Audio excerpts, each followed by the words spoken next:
Everyone, कल मैं सवाल जवाब वाला वीडियो अपना अपलोड नहीं कर पाई थी, थोड़ा सा बिजी थी। तो आज इस वीडियो में आपको आपके सवालों के जवाब मिलेंगे।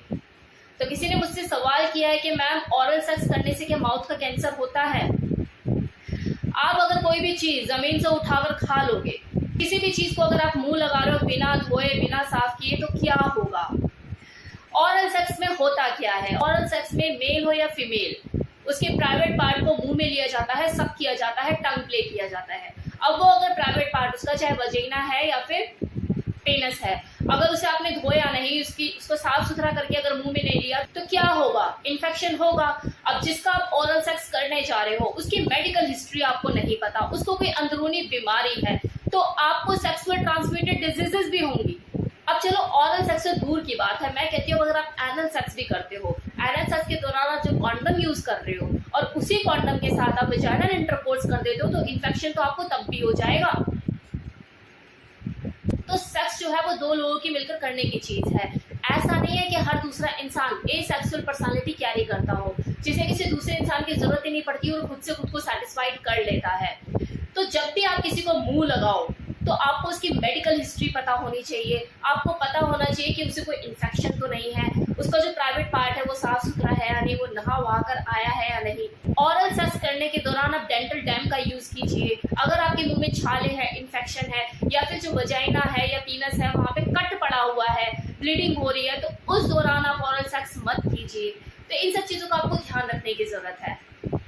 अगला सवाल, मैम मैं 15 साल का था तब से मैस्टरबेट कर रहा हूँ, अभी मेरी उम्र 23 साल की है और मेरे जो पीनस है बहुत छोटा और पतला हो गया है, मैं क्या करूँ? आजकल हर नौजवान लड़के के साथ ये प्रॉब्लम है। 15 साल के होते ही मैस्टरबेट करना शुरू कर देते हैं और 25 साल तक होते होते बिल्कुल ढेर हो जाते हैं। अर्ली डिस्चार्ज की शिकायत रहने लग जाती है, नर्वस सिस्टम वीक हो जाता है, जेनिटल ढीले हो जाते हैं। 15 साल की उम्र में माइंड की इतनी डेवलपमेंट होती नहीं है, अगला मजे लेने के चक्कर में दिन रात लगा भिड़ा रहता है। 25 साल तक आते आते उसके जेनिटल में मजे लेने लायक कुछ रहता नहीं है। सॉल्यूशन, सही टाइम पे सही गाइडेंस। तो जो लोग मेरी इस वीडियो को देख रहे हैं वो थोड़ा ध्यान दीजिएगा कि कोई भी मजा तभी तक ही अच्छा रहता है जब तक वो एडिक्शन नहीं बनता। अगर वो एक बार एडिक्शन बन जाए फिर वो बीमारी का रूप ले लेता है और जिसका नुकसान आपको आगे जाके उठाना पड़ता है। इसका सिर्फ एक ही इलाज है, सेल्फ कंट्रोल। मैस्टरबेट करने का मन करता है, करो। नहीं भी करोगे तो भी ओवरफ्लो होकर वो नाइट फॉल के रूप में बाहर निकलेगा ही निकलेगा। तो इससे बेटर ये है कि आप खुद से मैस्टरबेट कर लो, आपको भी तसल्ली होगी, लेकिन लिमिट में करो। रेल मत बनाओ, मशीन मत बनाओ अपनी बॉडी को, ये आपकी बॉडी है, असर पड़ता है हर चीज का। सेल्फ कंट्रोल करने के लिए, इन सब चीजों को लिमिट में करने के लिए जरूरी है अपने माइंड को डाइवर्ट करो, उस काम में लगाओ जो इससे कहीं ज्यादा बेहतर हो और प्रोडक्टिव हो, आपको कुछ मिल रहा हो उससे। साथ ही अपने लाइफस्टाइल में थोड़ा चेंज लेकर आओ, एक डेली बेसिस पे वर्कआउट ऐड करो, हेल्दी मील लेना शुरू करो, गहरी नींद लो। हमारे लाइफस्टाइल का, हमारे खाने पीने का हमारी पूरी फिजिकल हेल्थ पे बहुत ज्यादा असर पड़ता है। बैलेंस बनाकर चलोगे कोई प्रॉब्लम नहीं आएगी। अनबैलेंस रहोगे तो हर वीडियो पे जाके यही कमेंट करोगी, जी मेरा छोटा हो गया, मेरा पतला हो गया, मेरा टेढ़ा हो गया, मैं क्या करूं? अब किसी ने सवाल किया है कि मैम मैस्टरबेशन और सेक्स टाइम के बीच क्या कोई फर्क होता है? एक हाथ वाली मुट्ठी में आप करोगे जिसका टेम्परेचर एकदम नॉर्मल है, और एक उस मुट्ठी में आप कर रहे हो जो कि पावर हाउस है, तो एक्सप्लोजन तो जल्दी होगा ना। तो यही रीजन होता है कि जो मैस्टरबेशन होता है, जो सेक्स टाइम होता है, दोनों के बीच फर्क होता है। अगला सवाल कि मैम स्लीपिंग पिल के सेक्स पे कोई प्रभाव पड़ते हैं? बिल्कुल पड़ते हैं। अगर आप स्लीपिंग पिल्स का ज़्यादा यूज़ करते हो तो उससे आपकी धीरे धीरे यौन इच्छा खत्म हो जाती है। मैम मेरी उम्र 40 की है, मेरी शादी नहीं हुई है, मैं पेड सेक्स करता हूँ, क्या ये सही है, मुझे करना चाहिए? देखिए, इंसान जो है अपनी सहूलियत के हिसाब से, अपने सर्कमस्टांसेस के हिसाब से सेक्स का चयन करता है कि उसे कैसा सेक्स करना है। मुझे नहीं पता कि आपके सर्कमस्टांसेस क्या है, तो अगर आप एक हेल्दी सेक्स कर सकते हैं, मतलब एक रिलेशनशिप बिल्ड करके किसी के साथ इंटीमेट हो सकते हैं और अपनी फिजिकल रिक्वायरमेंट पूरी कर सकते हैं, आपके पास ये ऑप्शन अवेलेबल है, देन गो फॉर इट। लेकिन अगर आपके पास ये ऑप्शन अवेलेबल नहीं है और आप पेड सेक्स ही कंटिन्यू करना चाहते हैं, देन डू इट, लेकिन बस अनप्रोटेक्टिव सेक्स से बचिएगा। अगला सवाल, मैम मेरी उम्र 22 साल की है, मैं अरेंज मैरिज करना चाहता हूँ, ये उम्र मेरी सही है शादी के लिए?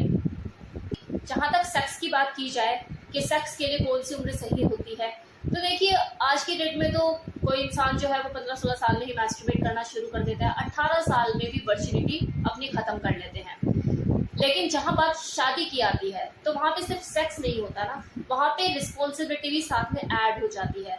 तो अगर आप इस 22 साल में इतने मेच्योर हो, इतने रिस्पॉन्सिबल हो, कहने का मतलब ये है कि अगर आप फाइनेंशियली स्टेबल हो, सामने वाले की जिम्मेदारी उठा सकते हो, रिलेशनशिप मैनेजमेंट स्किल आपके अंदर डेवलप है इस एज में, तो कर लीजिए शादी, क्या दिक्कत है?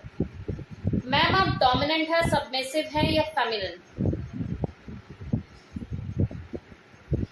अगर आप मेरे रेगुलर व्यूअर हैं, काफी टाइम से मुझे फॉलो कर रहे हैं, तो अभी तक तो आपको समझ जाना चाहिए था।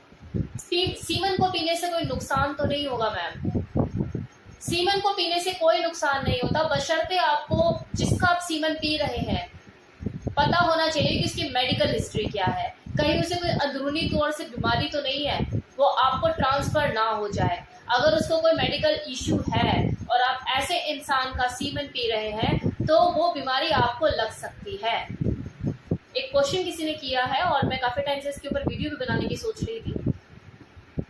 क्वेश्चन है कि मैम किसी औरत की बच्चेदानी अगर निकल जाए तो उसकी सेक्सुअल लाइफ में क्या चेंज आता है, वो वैसे ही रहती है, प्लेजर फील करती है, कुछ फर्क पड़ता है?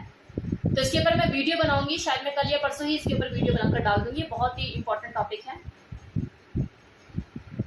अगला सवाल, मैम मेरी जो जीएफ है उसके बूथ से ढीले हो चुके हैं, तो क्या टाइट हो सकते हैं? मेरी जो जीएफ की एज है वो 25 ईयर्स है। बिल्कुल टाइट हो सकते हैं। आपको वीक में 2 बार उसे बोलिए कि वो ऑलिव ऑयल से मसाज करे और एक्सरसाइज करे, टाइट हो जाएंगे। अब एक सवाल और किसी ने किया है कि मैम सुहाग रात में सेक्स करना क्या जरूरी है? आपका मन करे तो आप अपनी बीवी की पूजा कर लीजिए बिठा के, क्या दिक्कत है? अब एक लास्ट सवाल किसी ने किया है कि मैम मेरी जो वाइफ है वो कम्प्लीटली टिपिकल हाउस वाइफ है और हमारी सेक्सुअल लाइफ भी काफ़ी अच्छी चल रही है, लेकिन मैंने अभी कुछ टाइम पहले अपनी वाइफ को अपनी ही मेड के साथ किसिंग करते हुए और फिजिकल थोड़ा इंटीमेट होते हुए देख लिया और मुझे समझ नहीं आ रहा मैं उससे बात कैसे करूं, क्योंकि मैं नहीं चाहता कि कोई दिक्कत आ जाए, कोई परेशानी आ जाए, मैं उसे खोना नहीं चाहता। तो ठीक है, देखो यहाँ पे ना खोना या पाना जैसी कोई बात ही नहीं है, बात तो यहाँ पर आपको अपनी वाइफ से करनी ही पड़ेगी, क्योंकि हो सकता है आपकी जो वाइफ है वो बाइसेक्सुअल नेचर की हो। बाइसेक्सुअल का मतलब होता है कि जो मेल के साथ भी कंफर्टेबल फील करती है और फीमेल के साथ भी कंफर्टेबल फील करती है। अब मेल तो देखो उसे मिल गया है शादी करके आप पति के रूप में, लेकिन अगर उसके अंदर ये फैंटेसी उठ रही हो कि मुझे फीमेल के साथ भी करना है, मतलब गुलाब जामुन खाते खाते बोर हो गई हो, मुझे थोड़ा सा रसगुल्ले का भी टेस्ट लेना है, तो क्या पता वो अपनी मेड के साथ थोड़ा सा करना चाह रही हो, तो आपको यहाँ पर बात करने की जरूरत है कि एक्चुअल में उसकी डिजायर क्या है, वो चाहती क्या है, उससे खुलकर पूछने की जरूरत है। वरना ऐसे वो आप नहीं पूछोगे, उसे कंफर्टेबल नहीं करोगे तो वो पीठ पीछे तो ये चीजें करती रहेगी। आपने आज देखा है, आपको 2-4 दिन बाद दोबारा कुछ देखने को मिल सकता है, तो इससे आपके माइंड में ही डिस्टर्बेंस रहेगी। बेटर है बैठ कर उससे बात की जाए। हो सकता है वो शुरू में आपको ना बताए, झिझके, लेकिन जब आप उससे प्यार से धीरे धीरे पूछोगे तो हो सकता है वो खुलकर आपको सारी चीजें बता दे। ये जानना बहुत जरूरी है, क्योंकि अभी तो आपने देखा है ना, कल को ऐसा ना हो आपके घर वाले उसे देख लें और वो कुछ गलत आइडिया लगा लें या कुछ गलत समझ लें। तो आप इससे पहले कि कोई और देखे, आप उससे बात कीजिए।